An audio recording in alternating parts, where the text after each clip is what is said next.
بسم الله الرحمن الرحيم.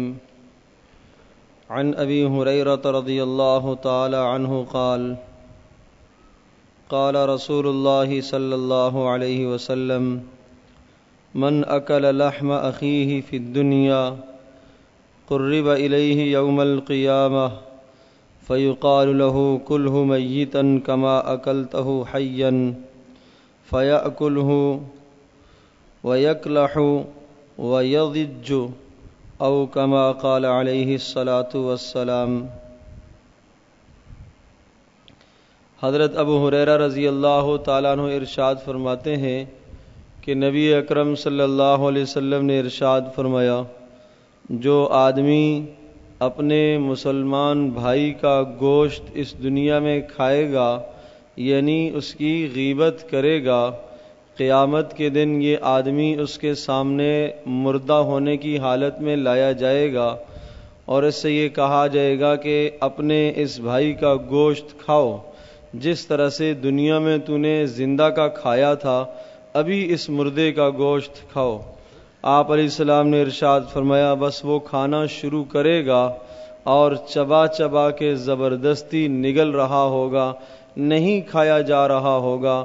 فرشتوں کے بڑے بڑے ڈنڈے اور بڑے بڑے لوہے کے گرز پیچھے موجود ہوں گے اور اس عذاب دینے پر وہ فرشتے متعین اور مامور ہوں گے اور اسے یہ کہیں گے کہ یہ گوشت کھاتا رہ، اس لیے کہ تو نے دنیا میں اپنے مسلمان بھائی کی غیبت کی تھی۔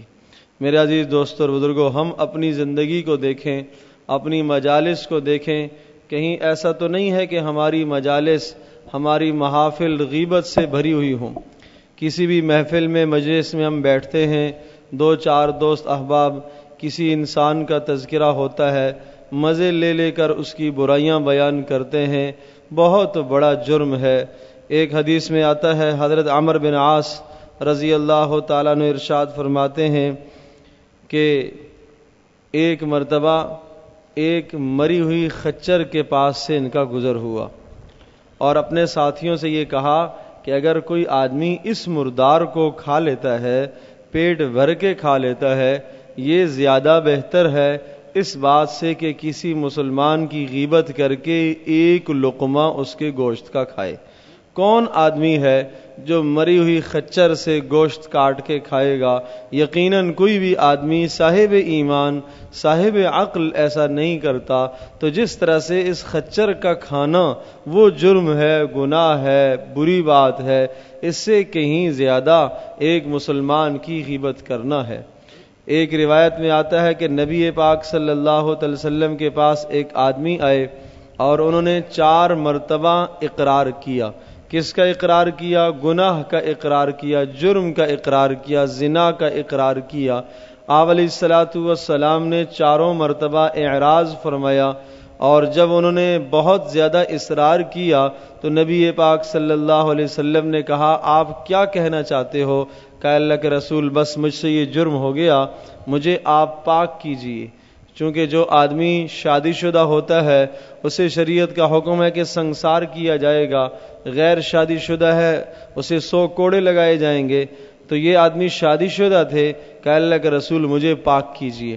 نبی پاک صلی اللہ علیہ وسلم نے حکم دیا، صحابہ سے یہ کہا، لے جاؤ اور اسے ایک میدان میں کھڑا کر کے پتھر مار کے سنسار کر دو، اس لیے کہ اللہ پاک نے اس جرم کی سزا تو یہی رکھی ہے اور یہ حد ہے، اور اس حد کے اندر کسی کی سفارش نہیں سنی جائے گی، کسی کی بات نہیں سنی جائے گی، جو اللہ کا حکم ہے وہ نافذ ہوگا۔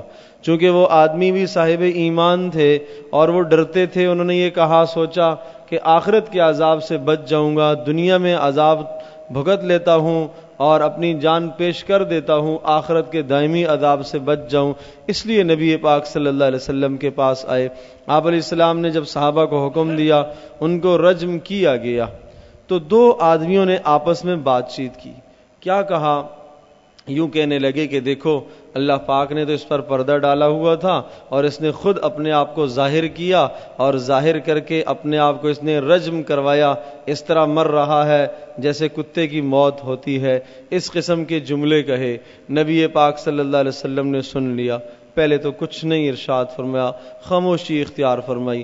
سفر کا موقع تھا، چل رہے آگے دیکھا ایک جگہ پر نبی پاک صلی اللہ علیہ وسلم نے دیکھا کہ ایک گدھا مرا ہوا پڑا ہے اور انتہائی بدبو پھیل رہی ہے، تعفن ہے، اور اسی طرح سے مکھیاں بنبنا رہی ہیں اور پرندے اسے نوچ نوچ کے کھا رہے ہیں. آپ علیہ السلام نے ان دونوں کو بلایا، کہا قریب آ جاؤ. قریب آئے، نبی پاک صلی اللہ علیہ وسلم نے ارشاد فرمایا اس گدھے کا گوشت کھاؤ. تو انہوں نے کہا اللہ کے رسول آپ کیسی بات ارشاد فرماتے ہیں، اللہ پاک آپ کی بخشش مغفرت فرمائے، یہ کیسے ہم کھائیں گے، یہ تو ہمارے لیے حرام ہے. تو نبی پاک صلی اللہ علیہ وسلم نے ارشاد فرمایا وہ جو تم نے اپنے بھائی کی غیبت کی تھی کیا وہ حلال تھی؟ وہ تو نہیں حلال تھی، وہ اس سے زیادہ جرم ہے، وہ اس سے زیادہ بڑا گناہ ہے. میرے عزیز دوستو اور بزرگوں، آج ہم خنزیر کا گوشت حرام سمجھتے ہیں، گدھے کا گوشت حرام سمجھتے ہیں، خچر کا گوشت حرام سمجھتے ہیں، کتے کا گوشت حرام سمجھتے ہیں، مردار حرام سمجھتے ہیں. اس لیے حرام سمجھتے ہیں، سمجھنا بھی چاہیے کہ قرآن نے حرام بیان کیا ہے. یاد رکھیے جس قرآن نے گدھے کا گوشت حرام بتایا، خنزیر کا گوشت حرام بتایا، کتے کو حرام قرار دیا، اسی اللہ کی کتاب نے غیبت کو بھی حرام قرار دیا. اسی طرح سے یہ بھی حرام ہے، لیکن اس حرام کو آج حرام نہیں سمجھا جاتا اور اسے مزے لے لے کے انسان اس غیبت میں مبتلا ہو جاتا ہے اور غیبت کا ارتکاب کرتا ہے. تو اپنے ماحول کو، اپنے معاشرے کو اس گناہ سے پاک کیجئے، اپنی زندگی کو اس گناہ سے، اس جرم سے پاک کیجئے. روزانہ آدمی سوتے وقت سوچے کہ آج میں نے کس کس کی غیبت کی ہے.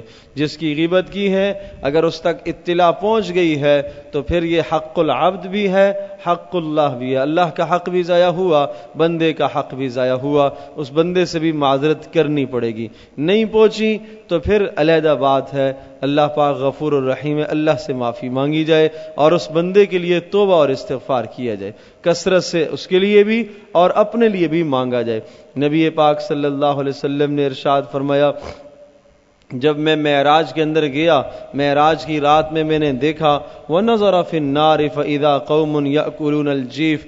جہنم کا نظارے جب مجھے دکھائے گئے تو میں نے دیکھا کہ جہنم کے اندر بہت سارے لوگ ہیں، مردار کھا رہے ہیں. میں نے پوچھا من هؤلاء یا جبریل، اے جبریل یہ کون لوگ ہیں، کون لوگ ہیں؟ فرمایا هؤلاء الذين يأكلون لحوم الناس، یہ وہ لوگ ہیں کہ جو لوگوں کی غیبت کیا کرتے تھے، لوگوں کا گوشت کھایا کرتے تھے، لوگوں کا گوشت کھایا کرتے تھے. تو اس لیے میرے عزیز دوستو اور بزرگوں اس جرم سے ہم اپنے آپ کو بچائیں. ایک حدیث پاک میں آتا ہے آپ علیہ السلام نے ارشاد فرمایا ایک ایسی قوم سے میرا گزر ہوا کہ جن کے ناخن تانبے کے تھے اور ناخنوں کے ذریعے سے اپنے چہروں کو نوچ نوچ کے کھا رہے ہیں، چہروں کو نوچ نوچ کے بوٹیاں منہ میں ڈال رہے. میں نے پوچھا اے جبریل یہ کون لوگ ہیں؟ کہا یہ بھی وہی ہیں جو لوگوں کا گوشت دنیا میں کھایا کرتے ہیں، جو لوگوں کی غیبت کیا کرتے ہیں. تو اندازہ کیجئے کہ غیبت کا کرنا کتنا بڑا جرم ہے. نبی پاک صلی اللہ علیہ وسلم ایک مجلس میں تشریف فرما ہے، فارتفعت ریحم، ایک بدبو چلی، ایسی بدبو آئی. آپ علیہ السلام نے ارشاد فرمایا اتدرون ما هذه الريح، جانتے ہو یہ کیسی بدبو ہے؟ کہا اللہ کے رسول ہمیں تو نہیں معلوم. کہا هذه ريح الذين يغتابون المؤمنين، یہ ان لوگوں کے منہوں سے نکلنے والی بدبو ہے جو لوگوں کی غیبت کرتے ہیں، جو مسلمانوں کی غیبت کرتے ہیں. اس لیے بہت بڑا جرم ہے. ایک حدیث میں 4 قسم کے انسان بیان کیے گئے اور ارشاد فرمایا کہ 4 قسم کے جہنمی ایسے ہوں گے کہ جہنم والے بھی ان کے بدنوں سے پریشان ہوں گے، اس لیے کہ اتنا تعفن اور اس قدر بدبو ان کے جسم سے نکل رہی ہوگی کہ سارے جہنم والے پریشان ہوں گے. ایک وہ آدمی ہوگا جو لوگوں کی غیبت کیا کرتا تھا، ایک وہ آدمی ہوگا جو دوسروں کے مال کھایا کرتا تھا، مال کھایا کرتا تھا، اور ایک وہ آدمی ہوگا جو پیشاب کے چھینٹوں سے اپنے آپ کو نہیں بچایا کرتا تھا، ایک وہ آدمی ہوگا جو اجنبی عورتوں سے مزے لے کے باتیں کیا کرتا تھا. یہ 4 قسم کے مجرم ایسے ہیں کہ سارے لوگ ان کے پاس جمع ہو کے پوچھیں گے کہ آپ کا کیا جرم تھا، اتنا کون سا تم نے جرم کیا ہے کہ اس جرم کی وجہ سے تمہیں یہ سزا ہے کہ تمہارے بدن سے بدبو نکل رہی جس سے سارے جہنم والے پریشان ہیں، پہلے سے جلانے کا عذاب کوئی تھوڑا تھا، مزید تم مسلط ہو گئے ہو۔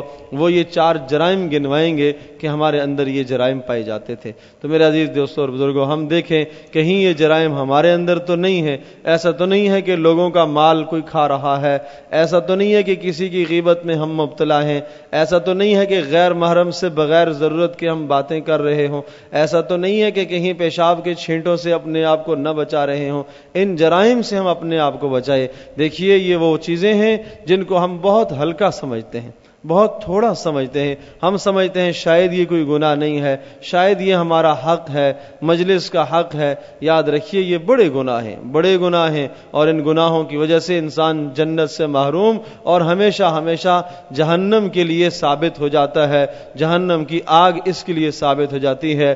اللہ تبارک و تعالی ہم سب کی حفاظت فرمائے اور اللہ پاک ان جرائم سے ہم سب کو بچنے کی توفیق نصیب فرمائے۔